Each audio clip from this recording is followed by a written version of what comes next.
You are now listening to the Divorce Diaries podcast with your host. Well, that's a secret. No names, ages, or any other identifying characteristics will be used as we protect the young and innocent.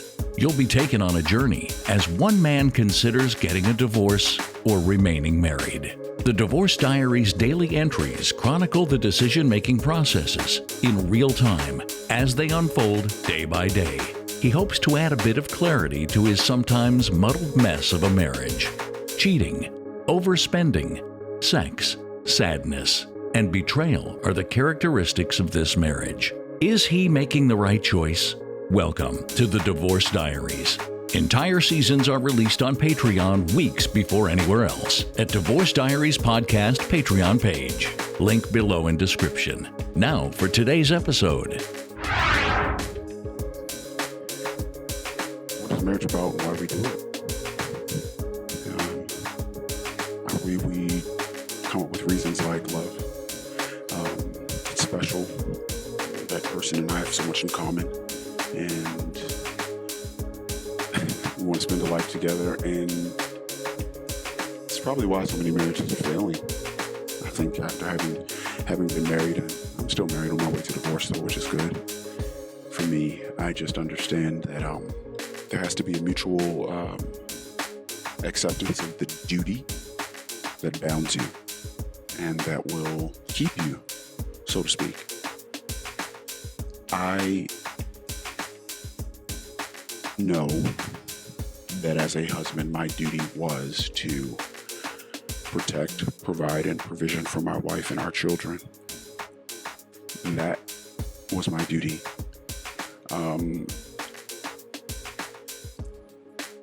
To have and to hold, to love and to cherish, for better, for worse, for sick or for poor, in sickness and in health. I think I need to say that one too. Until death do us part. That's my duty. My duty isn't to, or my responsibility isn't necessarily to romance her. As a husband, your wife's duty to you isn't to cater to you or make you feel special. Her duty is to care for the children you guys brought into this world, not forsake you or leave you sexually. And there's supposed to be a healthy dose of respect for the two of you, between the two of you, from the two of you to each other. That is the duty of marriage. And it actually shouldn't be complicated further than that at all. That's what it is. And whenever someone decides that they want to, how can I say it? Whenever someone decides that they want to do their own thing, and vacate the duties that they promised, that's when the relationship should cease. And I think we should understand the type of people that we are before we even consider accepting a marriage or proposal or giving one. It's a really toxic situation or environment to bring up a child in. I'm speaking to a lot of different men and women at this point, and men are coming into relationships with so much trauma. Women are coming into relationships with so much trauma. And there's a lot of healing, rightfully so, that needs to be done with the individuals. And they need to do a lot of focusing on themselves, and that's fine. So the last thing that a person that needs to do some personal work needs to be focusing on is a marriage. If you came from a broken home with unresolved issues with your father, you shouldn't get married. Now, when I say unresolved, I don't mean like my dad, for instance. My dad is a very violent drunk, violent toward things around him, and his inhibitions sometimes are low, and he may be violent to people as well. That's him. That conflict has been resolved because I understand now and have made peace with the fact that we can no longer speak, and his involvement at any level in my life is purely toxic and not helpful. So my father and I can healthily not have a relationship, and that is conflict resolved. We've talked about it. I've let him know where I've stood. He's let me know where he stands, and I hope anyway that he knows that I love him. I've definitely said it a lot, even in the darker times with us. But his duty to me as a dad, I guess technically, legally, it ended at 18. But his duty to me as my father, I mean, there isn't one. If he chooses to impose a duty on himself, it could be he could just not hurt me and treat me with respect as from man to man, but one man happens to be the other man's father. But there's a duty. I have a duty now to protect my one child that lives with me. I have a duty to the other children as well. One's not a minor anymore, so I technically don't have any duty toward that child. But I do have another minor child that does not live with me in this divorce, during this divorce, and won't after this divorce. It's still my duty to make sure that she's healthy and provided for until she's 18 legally. I've personally put the burden on myself to make sure that my kids are okay for the rest of my life and set them up for them to be in the best position if I were to leave this earth, when I leave this earth. Life insurance policies, things like that. Beneficiaries of anything and whatever. And that's my duty, self-imposed. So husbands and wives, your duty is to each other. If you're, as a wife, probably not nagging your husband to do things that just make you happy as an individual. It's not his duty to carry that burden. It's husbands, this is not your wife's duty to be the thing you can dominate. I know by and large men don't. I know it's a narrative. By and large men do not dominate their women. We're bigger. The average man is bigger than the average woman. So the fact that most men do not abuse on any regular basis or at all the woman that they're with, it's the women still seem to be so unhappy. It's got to be a question of the duty that's felt between the two people toward the other person. Duty.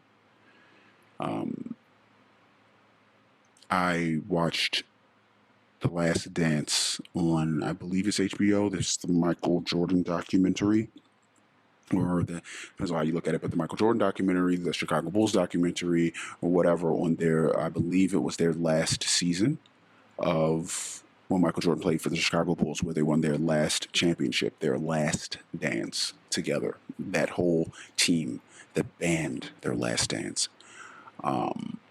And throughout the interview, something that I found very interesting was the interviews that Michael Jordan's mother was giving to the documentary filmmaking team.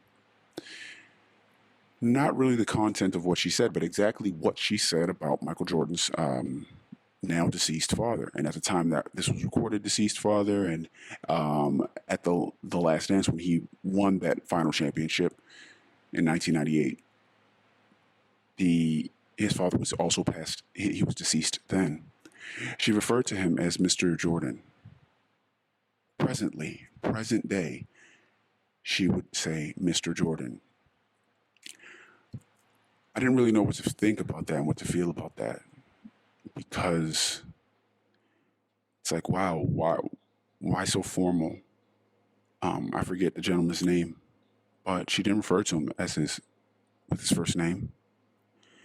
You know, someone will talk about their husband. Yeah, Howard, Howard, he does this, and Howard speaks like that, and you know how Howard is. She didn't speak that way at all. It was very matter of fact, clean and clear. Mr. Jordan always liked to this. Mr. Jordan always liked to that. Mr. Jordan would say blank. Mr. Jordan, Mr. Jordan, Mr. Jordan. It put marriage for me into a clean box. This woman has absolute respect for this man. I don't know what he did to deserve, command, earn, whatever word you want to use. I don't know what he did for that. Respect. But he got it. He got it. And she did not seem like she was a happy woman. She didn't seem like she was unhappy either. She just seemed like she was a respectful person upholding their duty.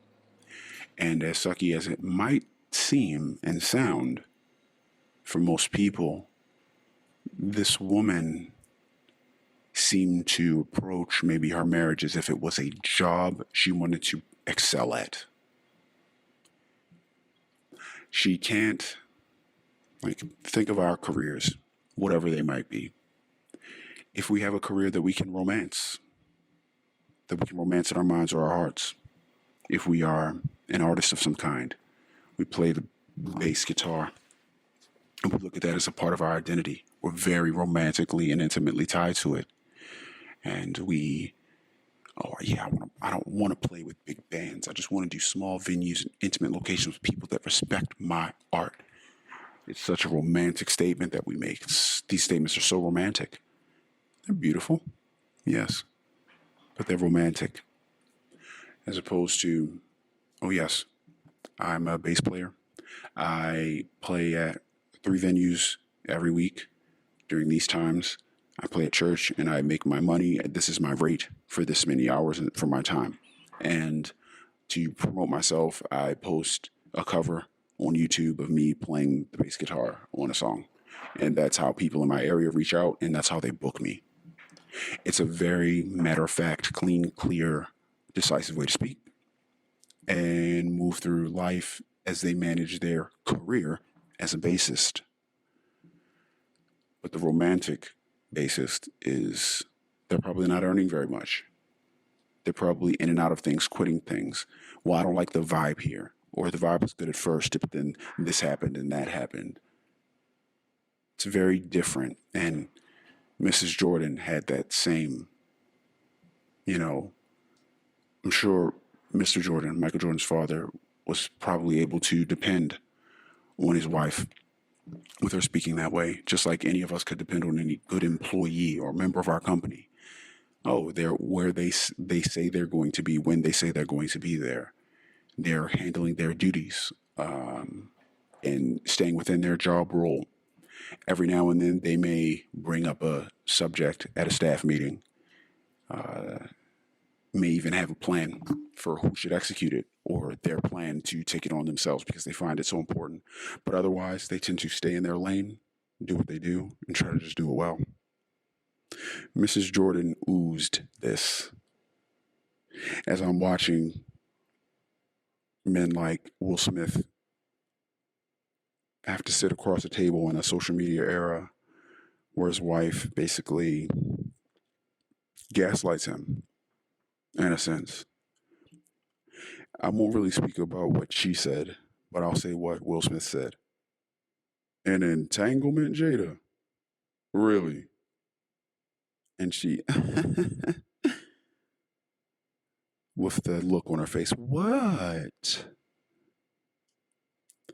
There's a duty that you have. No one's saying be squeaky clean.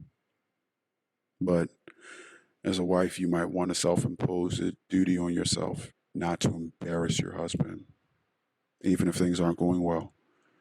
He should likewise self-impose a duty on himself not to embarrass you. And that might be what that whole hold part is, and that having to hold.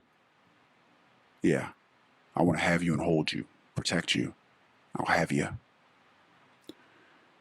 and to love and to cherish. I'll cherish you, because all those vows are about what you're going to do for the other person, not what you're going to do for yourself. It's not, I promise to receive your love. No, I promise. No. Having to hold you, love and cherish you. In you for better, or for you at your worst. For you in your sickness, for you in your health. Forever and ever. Till death do us part. Mrs. Jordan seemed to, I don't know if she took those vows. I don't know her religion. I don't know if she has one. But the respect I saw in that woman as she recorded that interview was palatable. It was. Hats off to you, Mrs. Jordan. You seem to really understand what the duty of marriage was about, and I'm not asking that you go on any crusade at all. But somehow the wisdom that you and other older women like you might have